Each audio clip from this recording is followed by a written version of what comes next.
At what point of your life did you feel music starting to become a major point of interest for you?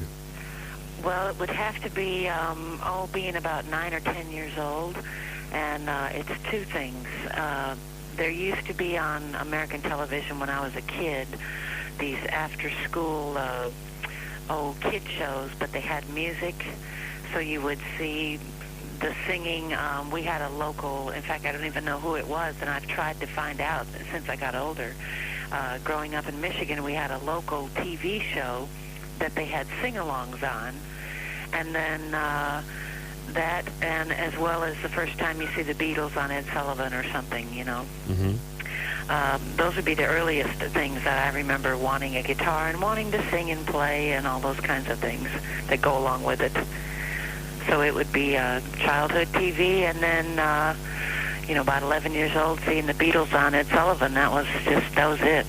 Right. And what about developing a taste for blues and roots-orientated music? When did that start to sneak in? Well, actually, you're kind of sheltered when you grow up in a place that's not real musical. So I didn't know about a lot of the roots music until I'd left home. So I was sort of late getting to it. I didn't hear about Jimmy Reed. I didn't hear about even Chuck Berry until I was 17. So most of that stuff was after I moved. The first time I left home, I moved to Tennessee, and that was where I first started hearing about blues and roots music and gospel music and all the whole world of stuff I'd never even had a clue about. You remember your first guitar? Yes, I still have it. Oh, wow. I certainly do. What was it? It's a no-name. The initials on it are just J and G. I bought it at a local music store, and it was one of those, you rent it for 3 months, and then if you want to buy it, the money from the rental applies to the purchase. Mm-hmm. And I thought it was terrific, and I still have it to this day, and it is the biggest piece of crap. But I thought it was the world, you know? So definitely know my first guitar, yeah. Did you take formal lessons? I learned from the music store where I rented it. I learned how to tune the guitar, and they had a girl there who taught me a few chords and asked me what I wanted to learn. And I wanted to learn, a Beatles song or this or that, a folk song, a Joan Baez, whatever, Bob Dylan. And so she would teach me the chords to those songs. I think we got together 4 or 5 times, and that was pretty much it. I remember her telling my mother, that's all I can do for her. What about songwriting, Christine? When did you start honing your songwriting skills? At what point? I started writing right away. I think that's probably some kind of a kid thing where kids need to find something to sort of get out whatever their angst is that they're growing up. Yeah. And I wasn't as angry as a lot of young people are today. I just wasn't an angry individual. So writing songs was just sort of an outlet, like kids pretend or play or whatever. That was my way of having fun and using my imagination.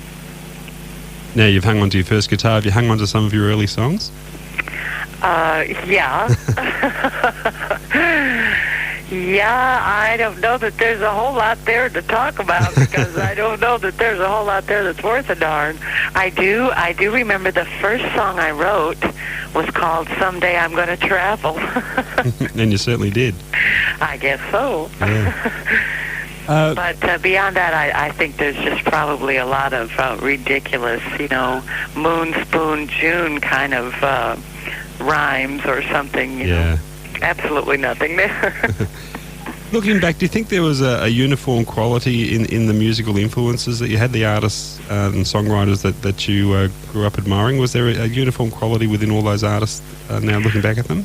Yeah, that's a good question. Yeah, I have always, and it's probably, again, from hearing those sing-alongs when I was a kid, I've always liked songs. Now, I'll go and sit and listen to a great jazz artist. I play jazz at home or classical, I love to have that kind of mood around me when I'm not making music. But if I'm doing it, it's just what comes out of you. You know, you can't be who you aren't. You have to be what you are. And I've always been drawn to songs, and whether they be Motown stuff on the radio or great blues songs, really classic folk songs, great pop songs. I'm just a song person. Mm-hmm. That's what I'm drawn to when I sit down and do it. Now, if I'm sitting back appreciating music, well, then it's just wide open. Yeah. Now, we mentioned before you have been well-travelled. You've moved around a bit and based yourself in various states and also in London, I believe, for a while. Yeah. Has this travelling around influenced your music in any way in terms of absorbing the styles in the areas that you've stayed? Well, I definitely say the South did, because there's so much stuff that came out of everything from the Appalachians to the Southern blues. I mean, there's so much that came out of that area of the country. So that's for sure. I wasn't in London very long, and it was probably one of the hardest times of my life because I was starvingly broke. And, ended up just in the worst situations. So there probably wasn't as much enjoyment of music as one would have thought. So everything else I would gather from, what all of us here, whether it be at that time you heard a lot more variety on radio or whatever. Or perhaps I listened to it more than I do now. The rest of it, the influences when you're traveling, when you're on the road or working, you get these little spot things everywhere you go, and you might get a mood of a place, mm-hmm. or you might get a story from being around some people or seeing something, and I think all of that comes out in what you write.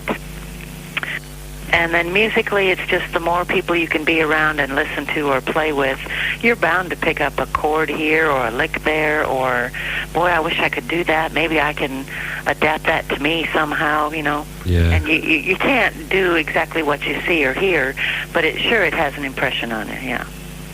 You do tour quite extensively. Are you able to find time to sit down and write while you're on the road, or do you leave that to when you're at home base for a while?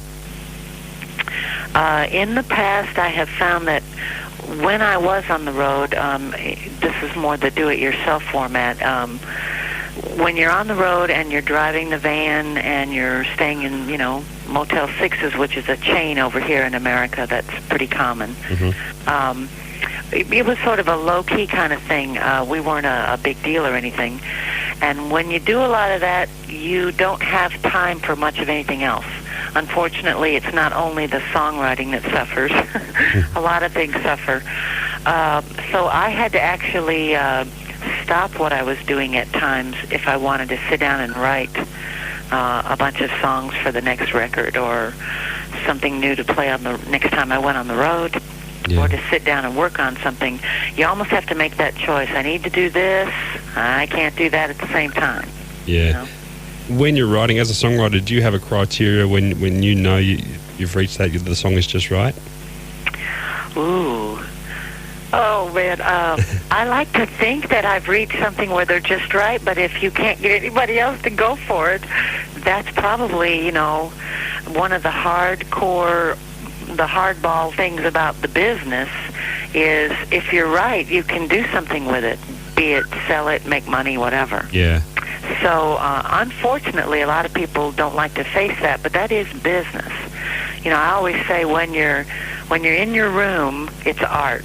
The minute you step out the door onto the street, it's business. Mm. Because then you have to get somebody else to go for it. Absolutely, yeah, too true. So, that's not one of the more pleasant things to say or talk about with people, but it's just a fact of life. I like to think that, most songwriters go, everything I do is great, but I like to think that I've seen a couple that I've done that I thought that's the best I can do right now. That's just wonderful. I think the rest of it's luck and timing, getting somebody else to go for it. Sure. And of course, I've never had that big hit. That's always the carrot dangling out in front of you. Oh, it will come. Listening, I love your attitude. listening to your CDs, there's a real melting pot of musical styles there. Do you consciously strive to achieve that? You like that diversity and mix of styles within your albums?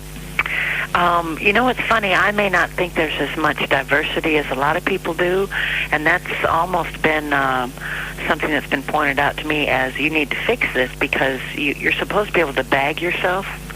And for me, it's sort of, it's all kind of songs, verse, chorus, songs. I would think especially with me singing them, you're pretty much stuck in what you sound like. I would think that they pretty much fall in one category, but they don't seem to other people. So I don't know that that's anything to be real proud of. I tend to think that they all kind of fall in a songwriter bag.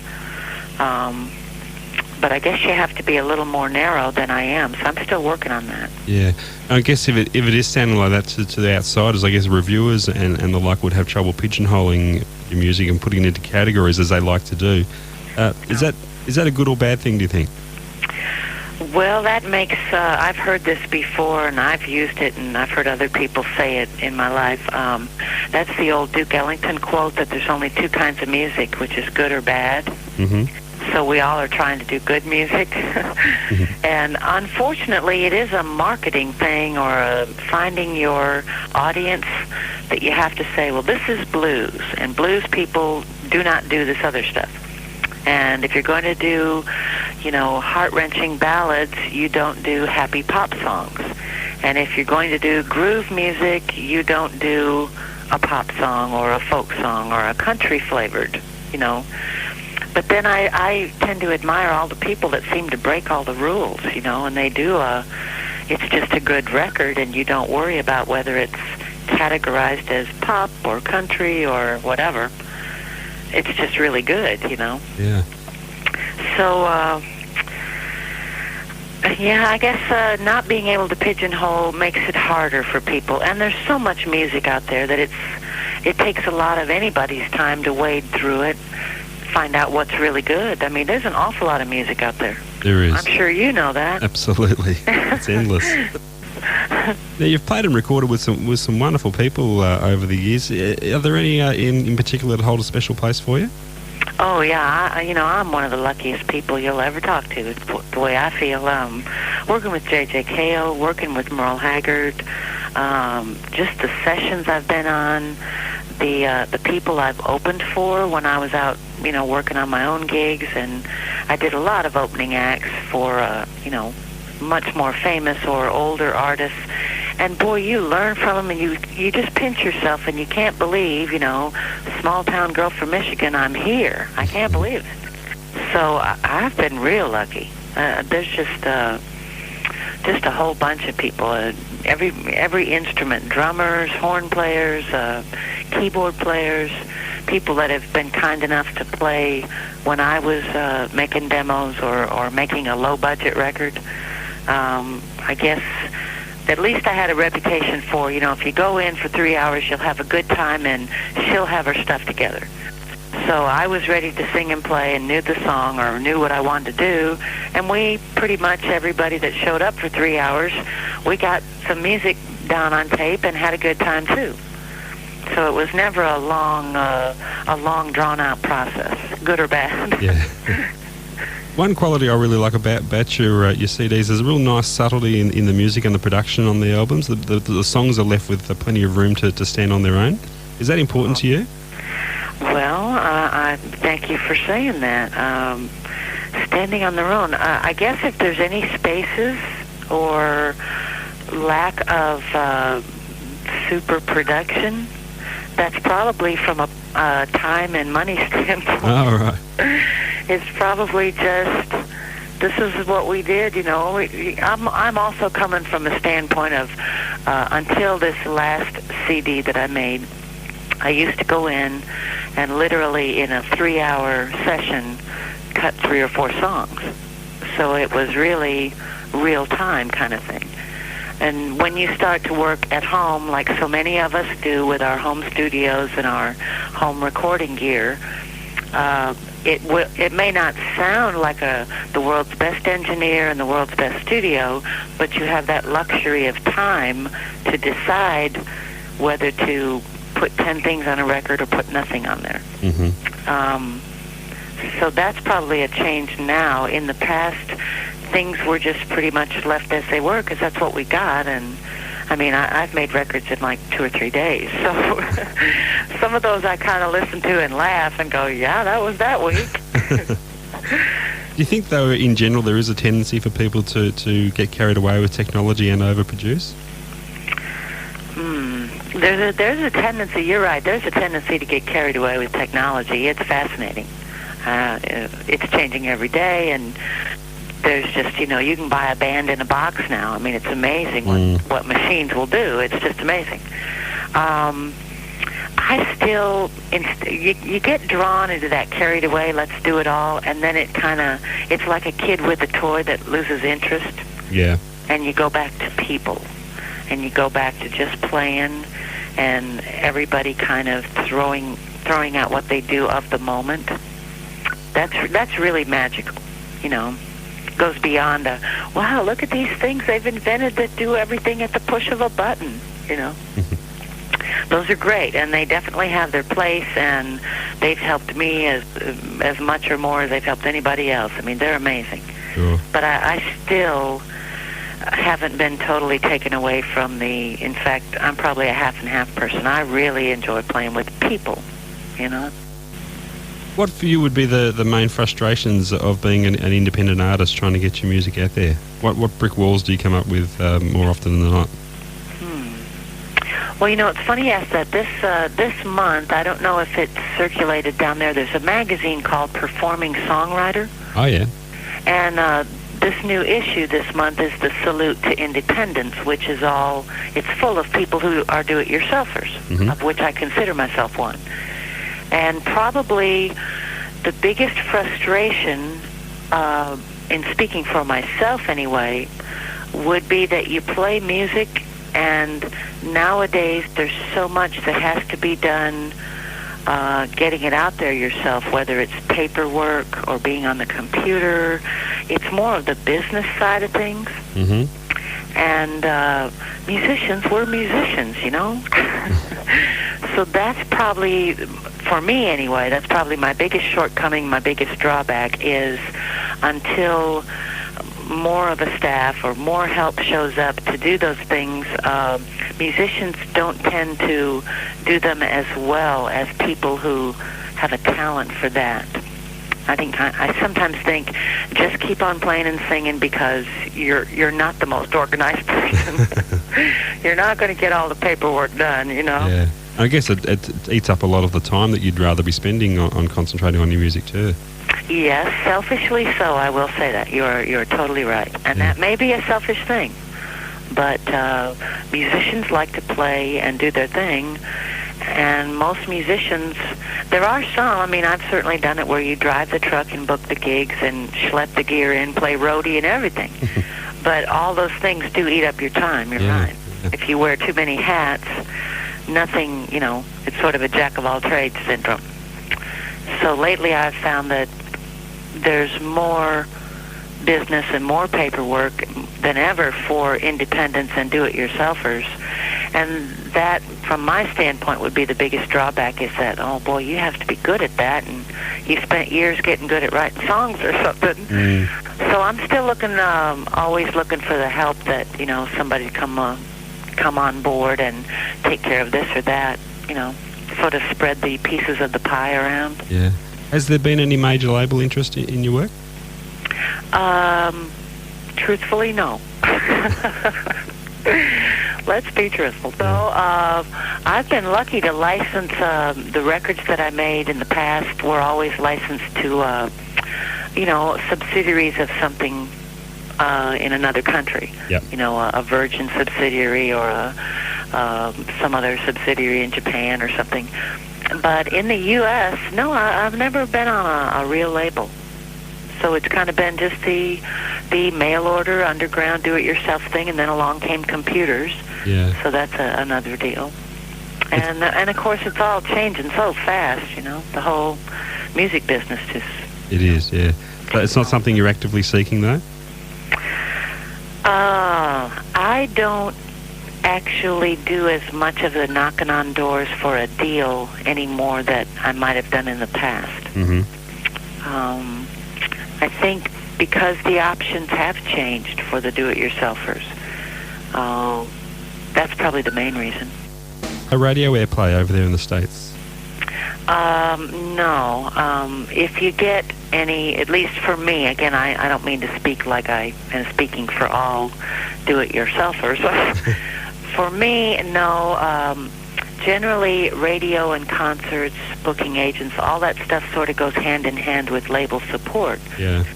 If you're out touring to promote a record, you'd like the label support to be involved as well. It's sort of like if you go somewhere, you want to do as much as you can while you're in that town. You know, hey, I'm in Chicago, I want to do as many promotional things as I can. And if you don't have all that stuff set up, you're sort of going there and only doing one or two things. Where if you'd had, support, other people involved, the label or whatever, you might have more chances to, take care of making a noise while you're in town kind of thing. Yeah. It's the old joke, it's hard to sneak into town and draw a crowd. People have to know what's going on, but that takes setting things up. It's kind of like talking to you, It's amazing that, something like that would come along and further whoever might hear this, Sure. Live work, do you play mainly solo or with a band over there? I played both ways. For years I played always with a band, and just in the last couple of years did I start saying to myself, well, you always had that playing by yourself in your back pocket. You ought not lose that. And I'd kind of brush up on what was a little bit rusty, because you get to depending on the band and hearing all those instruments around you, even if it's only a four-piece, Mm-hmm. It's very different playing by yourself. So I now do that often enough to keep it from being as rusty as it once was. And then playing with the band is always fun, because that's everybody crash banging around and having a good time, Right. It's a regular band you have? Well, I've been lucky in when I was on the road a lot. I had pretty much, two out of the three guys that traveled with me were staying the same. I might have had musical chairs in one instrument more often than I would have liked to, but at least at times the people who have played with me have stayed playing with me, so you have a lot of ground that's already covered. You don't have to talk about a lot of things. Yeah. What would be the extent of your live work? How much of the year would you spend on the road? Well, I used to a great deal more than I do right now. It used to be, I made the joke that I didn't unpack a suitcase for 20 years. So you were just always doing something, whether it be weekends or I'm gone for 4 weeks or 6 weeks, or it was just always something. I tend to not be on the road right now. Again, that's because of the changing business and realizing that to get the music out there, you just have to look at it different ways. So it's kind of like growing and changing and learning, which we all should do. But it does make a difference. When you're 25 or 30 and you're out doing all that, it's, I wouldn't have traded it for anything. I have great stories and memories and photographs and all that. Yeah. I think now the idea of driving the truck every day and doing all that doesn't quite excite me as much. It's lost its shine. Well, it's sort of a been there, done that, you know? Yeah. So, and then like you were saying, you get all into the technology and things that it'll do, and then there's more time for people if you're not out traveling around all the time. So you tend to get more people-oriented. As a listener to music, what's attracting your attention these days? These days, well, I'm again, what I listen to is different than when making music. I just love Cassandra Wilson. She's a jazz singer. Mm-hmm. Yeah. And I was going around telling people about her before she really made a big splash and won awards and all. So I've been a fan of hers for a few years. I still listen to old stuff like, Shirley Horn, Peggy Lee. I mean, I listen to unusual stuff at home. I turn on the radio a lot just to see what's going on. I do like some of the new records, the combinations of big drum beats and big bass, big bottom end. I don't hear as many songs I'm crazy about. Mm-hmm. But that's, again, personal preference. Yeah. And I try to play a lot of music, so I probably listen to less now than I used to in the past. Just before we wind up, Christine, what's on your immediate agenda? Any new material you're working on, or? Yeah. In fact, I was mixing something last night here in my little home shop, the little Cottage by the Sea Studios, and I hope to finish that mix later on this evening. And you just are always doing something, That's the beautiful thing about music is, whatever blows in. I don't have a big game plan right now for travel or touring. It's sort of just kind of creeps along, and it's not the world's biggest deal like some independents, and it's also not nothing, so it's kind of somewhere in the middle. It's comfortable. Yeah. I don't wart myself too much, worrying and fretting about this, that, or the other as much as you might do in past times. Now I just kind of go, I make music, and if this happens, great, and if that happens, great, but I'm not going to be bummed out if it, doesn't quite go down that way this week. Yeah, that's a refreshing approach. It's nice to hear. Well, Christine, I must thank you for your time. It's been a treat talking to you. Now, are you on the air right now? No, this is being recorded. It's going to air at a later date. But when it does, I'll be sure to give out your website address so people can track you down and maybe chase up some of your CDs. Very cool. Can I request from you, would you mind sending me a copy of this when you do it on your show? Consider it done. See you down here one day. We've got some great live music venues down here. We'd love to get you down here. Maybe we'll get you down here someday. We've got some great roots music festivals, a great series of those right down there, our East Coast, where you'd fit in perfectly. Oh, well, boy, that just sounds like it'd be so tempting. That's a wonderful daydream. I'll think about that one with positive thoughts. Oh, good. Hey, did I say your name right? It's Broughton or Broughton? Broughton, yeah. Broughton, okay. Yeah. Okay. Well, listen, you just made my week. I'm glad we got to chat. Oh, thanks, Christine. That's lovely. All the best. Take care. Good luck with the recordings you're working on at the moment. Likewise, and good luck with the kids and all, and thanks for the interest, I guess. Oh, terrific. Okay, I hope we can drum up some business for you down here anyway. Well, you just never know. This has been fun enough. If that's all it is, this sure was fun. Oh, that's great, Christine. You take care. You too. Keep in touch. Will do. Okay. All the best. Bye-bye. Bye, John.